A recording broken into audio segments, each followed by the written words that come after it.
Nah, jadi barusan saja diresmikan ya, yaitu pada Januari yang lalu. Hanya berselang 3 bulan, langsung berhadapan dengan KPK.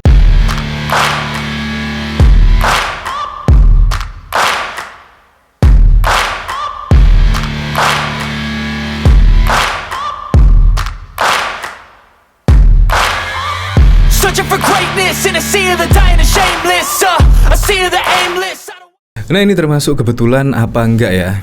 Yaitu ini ada berita yaitu terungkap penyuap wali kota Bandung Yana Mulyana adalah pendiri Bale Anies Baswedan. Wow, ini bahkan juga dikomentari oleh Denny Siregar. Calonnya belum jadi udah main suap menyuap. Nah, apalagi kalau besok sudah jadi presiden ya. Ya memang sih kalau hal seperti ini ya udah biasa lah menjadi santapan, apalagi juga tahun ini juga tahun politik. Jadi pasti berita apapun pasti akan disangkut pautkan lah dengan calon-calon capres yang diusung pada 2024. Nah, tidak hanya pendukung Presiden Joko Widodo juga, bahkan juga pendukung dari Anies Baswedan juga sering lah, yaitu memframing setiap hal-hal yang dilakukan oleh pendukung dari capres-capres yang lainnya. Dari sini saya bahkan penasaran ya, bagaimana kok bisa ya? Yaitu penyuap wali kota Bandung Yana Mulyana adalah pendiri Bale Anies Baswedan. Nah, dari berita ini yaitu di sini dari Viva Jabar, yaitu terungkap penyuap wali kota Bandung Yana Mulyana adalah pendiri Bale Anies Baswedan. Dari sini pemilik sejumlah perusahaan yang bergerak di bidang IT, Sony Setiadi, kini terseret kasus suap menyuap bersama wali kota Bandung Yana Mulyana. Menurut informasi yang diperoleh dari tim Viva Jabar, Sony merupakan pendiri Bale Anies Baswedan. Diketahui, Bale Anies Baswedan tersebut diresmikan langsung oleh mantan Gubernur DKI Jakarta itu pada 23 Januari 2023 lalu. Nah, jadi barusan saja diresmikan ya, yaitu pada Januari yang lalu. Januari, Februari, Maret, April, hanya berselang 3 bulan, langsung berhadapan dengan KPK. Waduh. Bale Anies Baswedan merupakan tempat berkumpulnya relawan atau jejaring Anies Baswedan di Jawa Barat. Selain itu, Bale Anies Baswedan tersebut bukan hanya dijadikan tempat berkumpul, tapi juga menjadi wadah mempersatu simpul-simpul jejaring relawan Anies Baswedan di Jabar. Nah, dari sini saya penasaran ya, kira-kira komentar-komentarnya dari para netizen bagaimana ya? Yaitu ketika ditanggapi Denny Siregar, calonnya belum jadi udah main suap-suapan. Nah, kadang-kadang kita berpikir ya, belum jadi, para relawannya sudah main suap-suapan. Bahkan ini pendiri Bale Anies Baswedan. Apalagi ketika Anies Baswedan jadi presiden beneran, pasti pikiran kita akan kemana-mana ya, yaitu melihat kejadian seperti ini. Dari sini komentar-komentarnya seleksi alam semesta. Kalau seandainya Anies bukan ancaman bagi politik buzzer CS, jadi untuk apa dia dihina dan difitnah? Saya rasa sama saja. Pendukung-pendukung Anies Baswedan juga kerap menghina dari Presiden Joko Widodo, kerap menghina dari pemerintahan Presiden Joko Widodo. Jadi sama saja, ini merupakan hal yang lumrah. Apalagi ini juga berbicara fakta, memang benar adanya. Jadi nggak masalah lah. Ini bahkan juga ditanggapi oleh Adis. Kalau ngomong yang sebenarnya tentang Anies, pasti dianggap menghina. Misal DP 0 rupiah gagal, pasti dianggap menghina Anies. Padahal ini kan kenyataan. Iya, kadang-kadang kenyataan dianggap menghina, kan aneh sekali. Dari program-program Anies pada tahun 2017 yang lalu, mana yang terrealisasi? Nah, seperti program andalan yang dibangga-banggakan Anies Baswedan seperti program OKOC, rumah DP 0%, menghapus reklamasi. Kira-kira apa yang bisa direalisasi sampai saat ini? Bahkan juga yang kemarin viral sebelum Anies lengser membuat sumur resapan, itu juga menyerap anggaran berapa,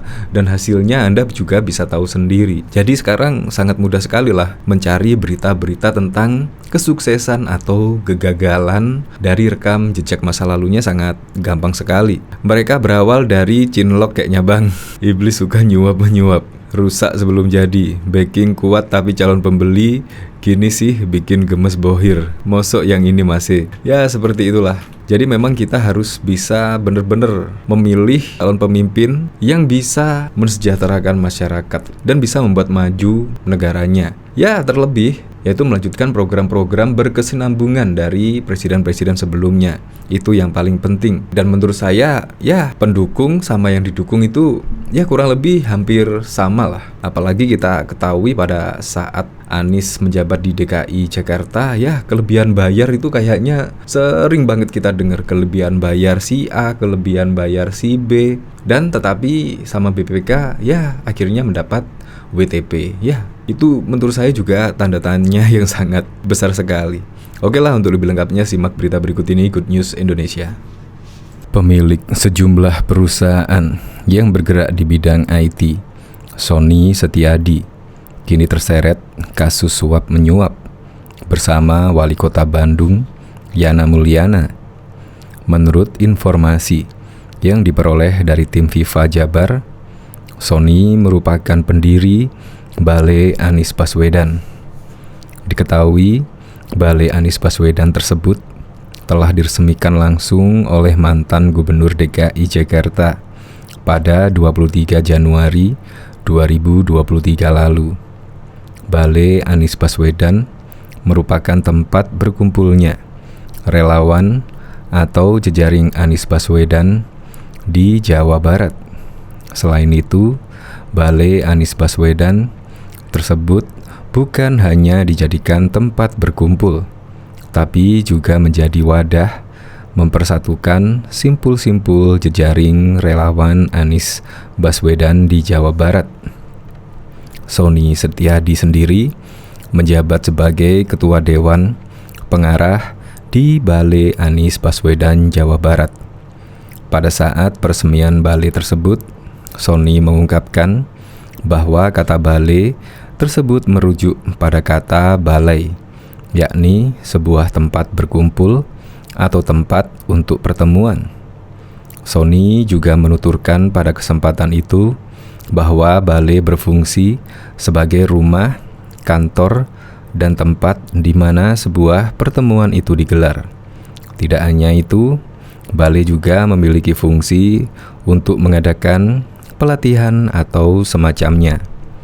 Lebih lanjut, Sony menambahkan istilah balai sepadan dengan kata balairung di Minang, baileo di Maluku, beruga di Lombok, atau sopo di Batak Toba. Pada kesempatan yang sama, Anies Baswedan yang sudah ditetapkan oleh Partai Nasdem sebagai bakal calon Presiden Republik Indonesia pada pemilu 2024 itu mengapresiasi inisiatif para relawan di Jawa Barat. Anies Baswedan berpesan agar melalui balai tersebut dapat tercipta suasana yang sejuk, santun, dan cozy. Tujuannya tidak lain, balai dapat digunakan sebagai tempat merancang masa depan, tempat menemukan ide besar untuk masa yang akan datang, tempat kajian dan pelatihan, serta tempat digelarnya diskusi dan semacamnya. Anies juga mengajak seluruh relawan Jawa Barat untuk meluruskan dan meneguhkan niat, memperkokoh tekad dalam membuat dan menyambut perubahan yang lebih baik. Pada waktu itu, peresmian Balai Anies Baswedan tersebut ditandai dengan pemotongan tumpeng oleh bakal calon Presiden Republik Indonesia itu. Acara tersebut juga dihadiri berbagai elemen relawan Anies Baswedan di Provinsi Jawa Barat. Bahkan diketahui pegiat media sosial Denny Siregar juga ikut menyoroti kasus yang menjerat Wali Kota Bandung Yana Mulyana yang terkena operasi tangkap tangan OTT oleh Komisi Pemberantasan Korupsi KPK.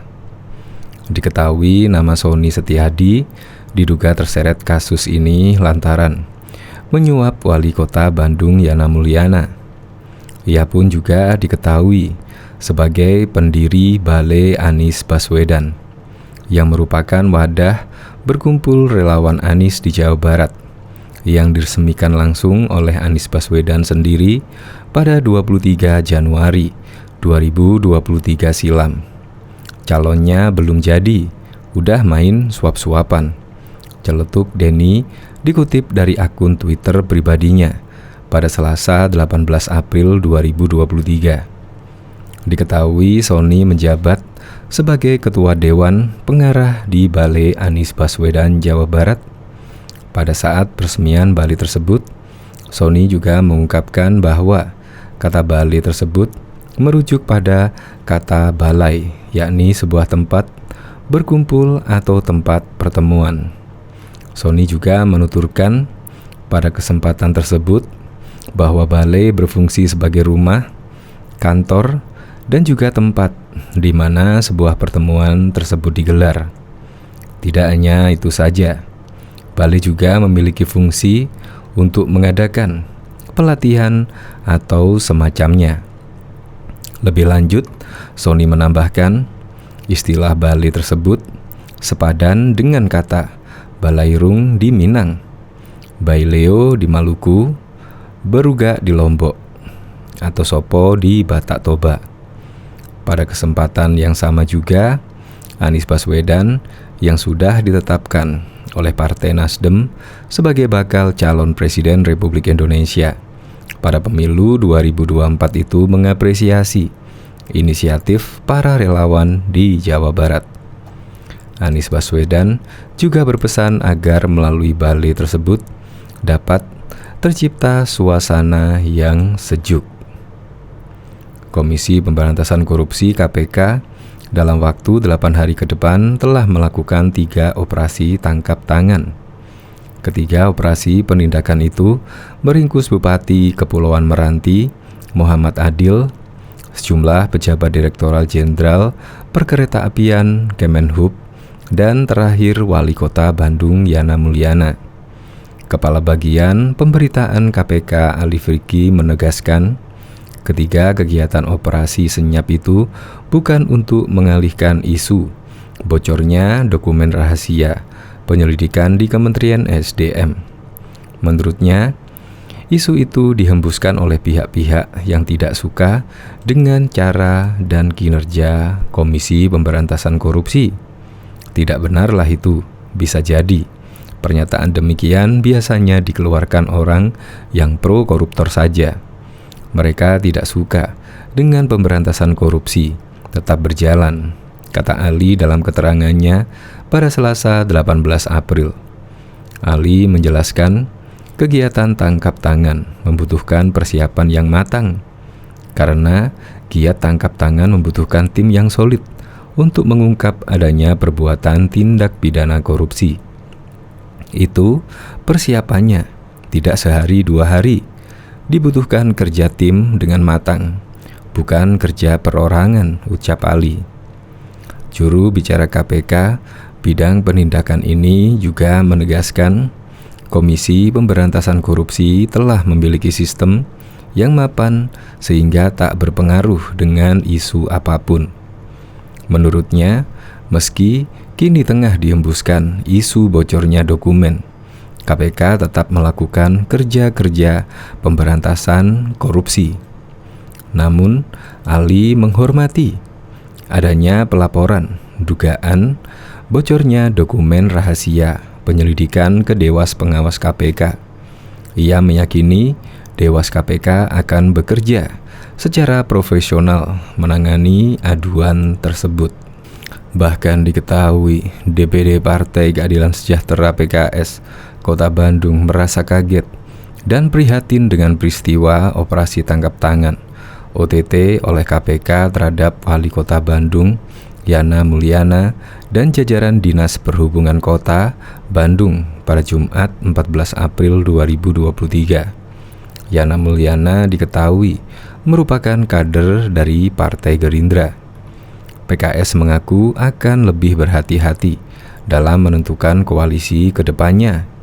Terus terang saya kaget dan prihatin begitu. Artinya, atas berita ini di tengah-tengah di penghujung bulan Ramadan, semestinya banyak mendekatkan diri untuk menyempurnakan bulan Ramadan, ujar Ketua DPD PKS Kota Bandung, Ahmad Rahmat Purnama, saat dihubungi pada Sabtu 15 April 2023. Terkait posisi Wali Kota Bandung Yana Mulyana yang diusung oleh koalisi PKS dan Partai Gerindra, ia mengatakan almarhum Odet Daniel berasal dari PKS. sedangkan Yana Mulyana dari Partai Gerindra, bahwa wali kota sekarang diusung PKS dan Gerindra. Artinya almarhum Odet M. Daniel dari PKS, sementara beliau Yana Mulyana dari Gerindra. Dari siapapun harus prihatin dengan kondisi itu, ujarnya. Ahmad berharap pelayanan pemerintahan tetap berjalan dengan normal. Ia melanjutkan koalisi Partai PKS dengan Gerindra tetap berjalan meski tidak mendapatkan wakil wali kota Bandung. Kalau koalisi tetap berjalan meski sekarang, artinya tidak ada wakil wali kota, komunikasi tetap berjalan. Ia mengaku ke depan partai akan sangat berhati-hati dalam membuat koalisi mengusung calon wali kota dan wakil wali kota Bandung, agar tidak terjadi hal-hal yang tidak diinginkan. Ke depan harus sangat berhati-hati di dalam membuat koalisi mengusung calon wali kota dan legislatif yang ada dan tidak terjadi hal yang diinginkan, katanya. Sebelumnya PKS merilis pada Jumat 14 April 2023 telah melakukan operasi tangkap tangan terhadap beberapa orang yang sedang melakukan tindak pidana korupsi. Mereka diduga terkait suap menyuap pengadaan barang dan jasa di wilayah Kota Bandung. Beberapa orang yang ditangkap diantaranya benar wali kota Bandung. Saat ini sudah dibawa ke Jakarta untuk pemeriksaan di Gedung Merah Putih Jakarta, ujar juru bicara KPK Ali Fikri dalam keterangan persnya pada waktu itu. Bahkan diketahui DPD Partai Keadilan Sejahtera Kota Bandung merasa kaget dan juga prihatin. Diketahui pemilik sejumlah perusahaan yang bergerak di bidang IT, Sony Setiadi, kini terseret kasus suap menyuap bersama wali kota Bandung. Menurut informasi yang diterima tim Viva Jabar, Sony merupakan pendiri Balai Anies Baswedan. Balai Anies Baswedan merupakan tempat berkumpulnya relawan atau jejaring Anies Baswedan di Jawa Barat. Sony Setiadi sendiri menjabat sebagai Ketua Dewan Pengarah di Balai Anies Baswedan Jabar. Pada saat peresmian balai tersebut, Sony juga mengungkapkan bahwa kata balai tersebut merujuk pada kata balai, yakni sebuah tempat berkumpul atau tempat pertemuan. Pada kesempatan yang sama, Anies Baswedan yang sudah ditetapkan oleh Partai Nasdem sebagai bakal calon presiden Republik Indonesia pada pemilu 2024 itu mengapresiasi inisiatif para pahlawan di Jawa Barat. Anies Baswedan berpesan agar melalui balai tersebut dapat tercipta suasana yang sejuk, santun. Anies juga mengajak seluruh relawan Jawa Barat untuk meluruskan dan meneguhkan niat, memperkokoh tekad dalam membuat dan menyambut perubahan yang lebih baik. Pada waktu itu, peresmian Balai Anies Baswedan tersebut ditandai dengan pemotongan tumpeng oleh bakal calon presiden Republik Indonesia. Acara tersebut juga dihadiri oleh berbagai elemen relawan Anies Baswedan di Provinsi Jawa Barat. Tambahnya,